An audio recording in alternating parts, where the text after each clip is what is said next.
Siguiendo las riberas del Duero, en el límite occidental de la meseta castellana se halla emplazada Zamora, ciudad muy enlazada a la vieja historia española, de la que muchas veces fue escenario principal.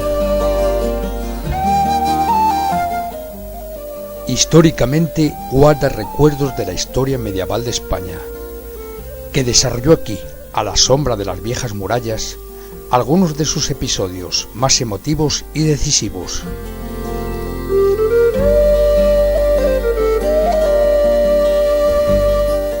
Su inmejorable asentamiento hace suponerla fundada en tiempos remotos, aunque su mayor importancia estratégica fuese entre los siglos X al XIII, legándonos en sus extensos asentamientos la mayor parte de la arquitectura monumental, civil y religiosa que aún hoy en día existen.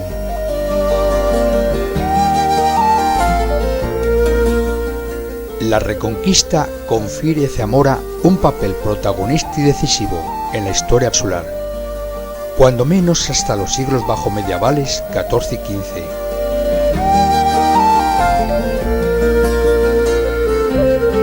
En el siglo IX, el rey Alfonso III repuebla y restaura Zamora, como eje central que consolide la línea fronteriza del Duero, formando un rosario de plazas fuertes que convierten al gran río de la meseta en frontera de una patria y una fe.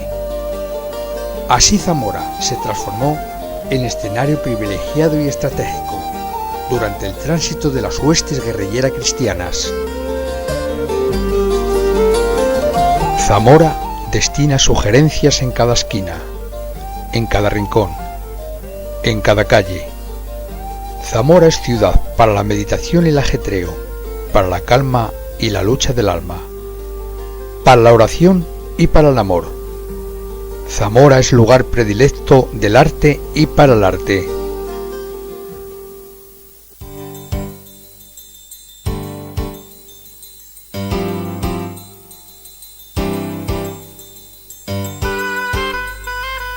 En el turismo monumental, Zamora tendrá siempre un puesto destacado, porque aquí cada calle, cada plaza, cada sillar de la ciudad vieja puede contar al visitante una página de la historia llena de bellezas y heroísmos, o susurrar un paisaje del viejo romancero, con arrullos de azudes y doblar de campanas graves y sonoras.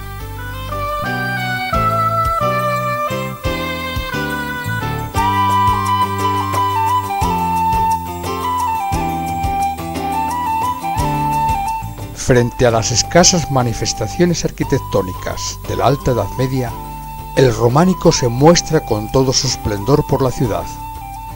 Hay más de 20 templos románicos repartidos en su casco urbano, sobre todo en la zona antigua de Zamora. Por ello es llamada, y sin exageración, el Museo Vivo del Románico.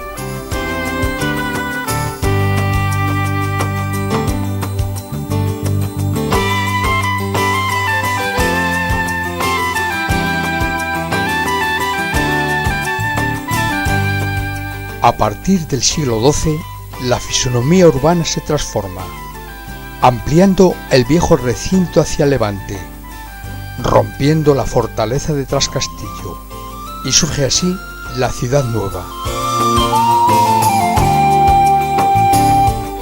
Continuamos por estas viejas y rancias calles, respirando otro olor, otro sabor, el auténtico sabor al pueblo de Zamora, nunca olvidada por aquellos trovadores como émola de Numancia y hecha leyenda y romance en la historia novelada.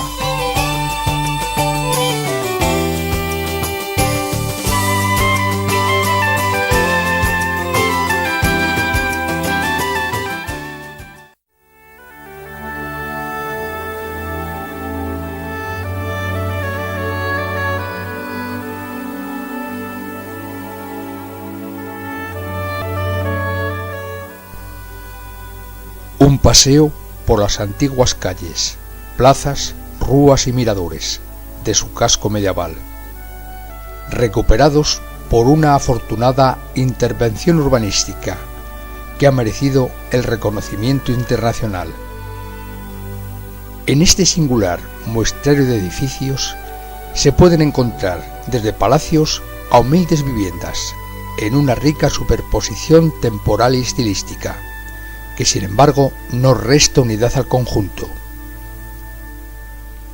Todavía parece brotar en estas viejas piedras los cantares del romancero o las rudas estrofas de gesta, 1000 veces repetidas por estas viejas y tortuosas calles, cargadas de historia.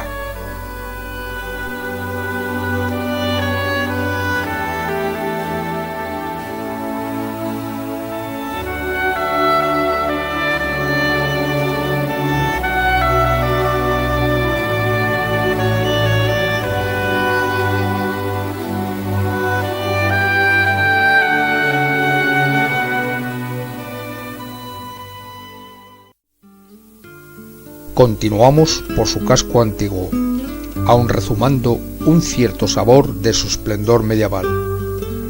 Y en una revuelta descubrimos la catedral, sin duda el monumento más importante que posee Zamora, con aires orientales en su bella cúpula, entremezclados con el sobrio estilo románico. Este soberbio cimborrio, de inspiración bizantina, coronas crucero, un tambor horadado por 16 ventanas estrechas, con torrecillas en los ángulos y cubiertos de escama de piedra.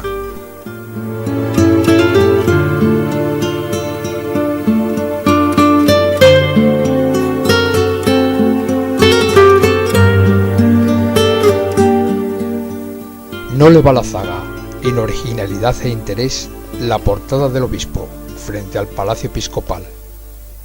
La única de las 3 portadas originales que no ha desaparecido. A mediados del siglo XII, el escultor románico Borgoñón fue el encargado de decorar esta austera fachada. Entre otras decoraciones, esculpió un busto, hoy muy erosionado, la cabeza de Amaz, y la colocó en alto relieve, sobre la pared superior de una ventana ciega, como recuerdo imborrable de aquella gesta militar, el día de Zamora.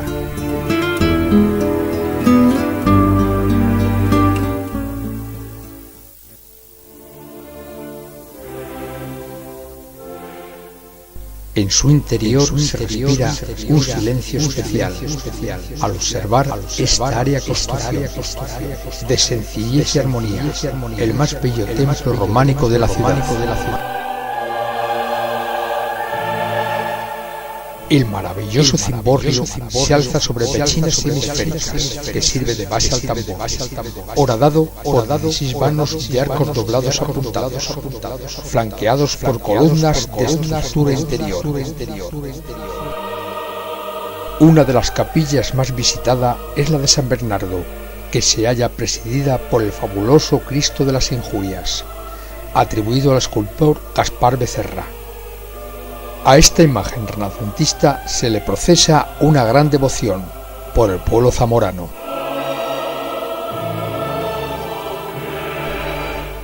En la capilla del Doctor Grado se encuentra el nuevo yacente, que desfila en la tarde del Viernes Santo, en la Cofradía del Santo Entierro. El autor de esta obra es Álvarez Duarte.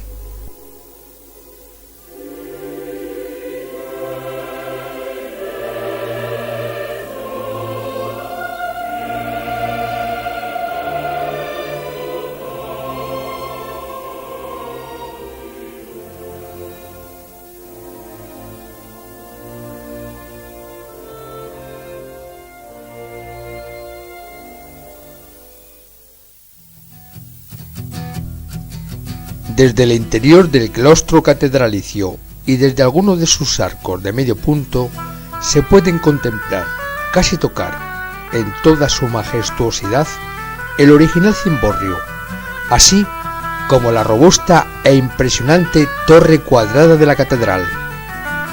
Desde aquí también se accede al Museo Catedralicio, en el que se exhibe una impresionante colección de tapices flamencos del siglo XV, representando escenas de la Biblia, de la guerra de Troya o de la historia de Roma, posiblemente los mejores en su estilo.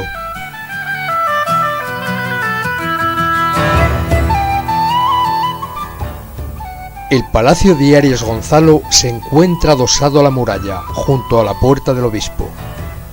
Este palacio también es conocido como la Casa del Cid, porque según cuenta la leyenda, en su interior se educó y vivió Rodrigo Díaz de Vivar.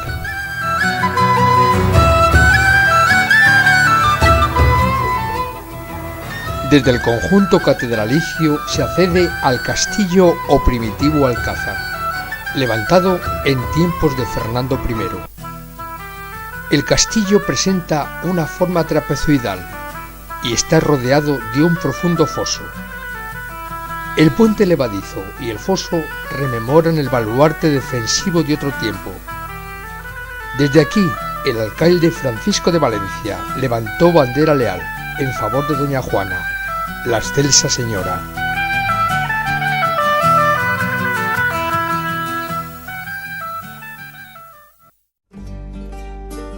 Hay unas fechas durante el año en que Zamora cobra una nueva e interesante fisonomía, la de la Semana Santa. En estos días de una recién estrenada primavera, desfilan por sus calles y junto al río procesiones de gran belleza artística y emotiva. Todos los templos antiguos de la capital se hallan vinculados con esta Semana Santa, en la que durante estos días la ciudad celebra su gran conmemoración cristiana.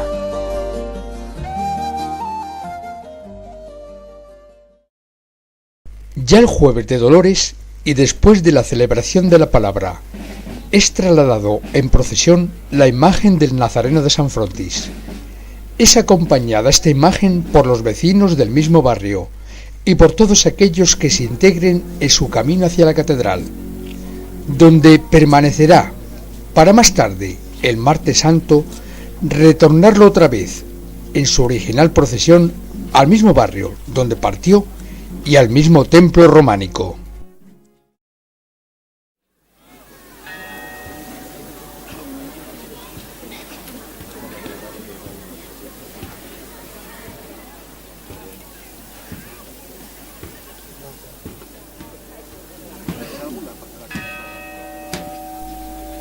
El silencio de la noche del Viernes de Dolores es roto por el sonido ahogado de una campana, que portada por varios hombres cruzan en silencio por las apagadas calles del Espíritu Santo, con dirección a las antiguas murallas románicas.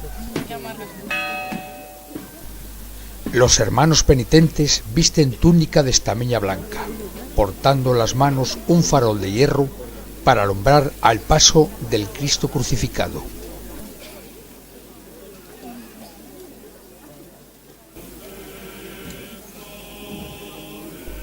Esta cofradía partió de la iglesia románica del Espíritu Santo, para concluir en la catedral, donde tras un acto religioso regresará otra vez al mismo templo de donde partió. La imagen titular de la cofradía es un Cristo gótico anónimo de la segunda mitad del siglo XIV. Durante el trayecto de este desfile, el coro de la hermandad va entonando el Cruz Fideles.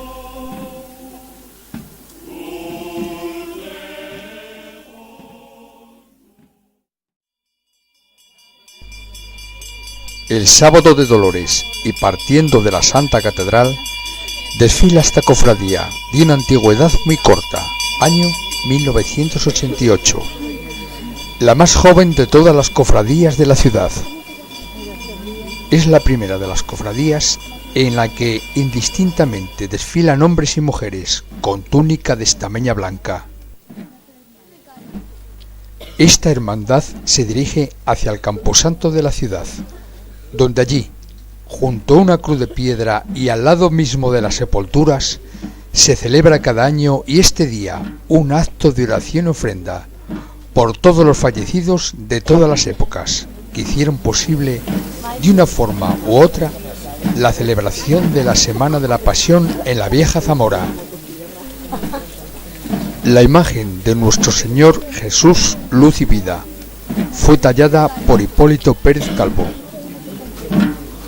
Este autor, en su trabajo, empleó materiales traducidos. Con esta intención quiso dar otro carácter distinto a la del resto de las imágenes. Más tarde, esta imagen regresará a su sede de la catedral, donde se encuentra todo el año.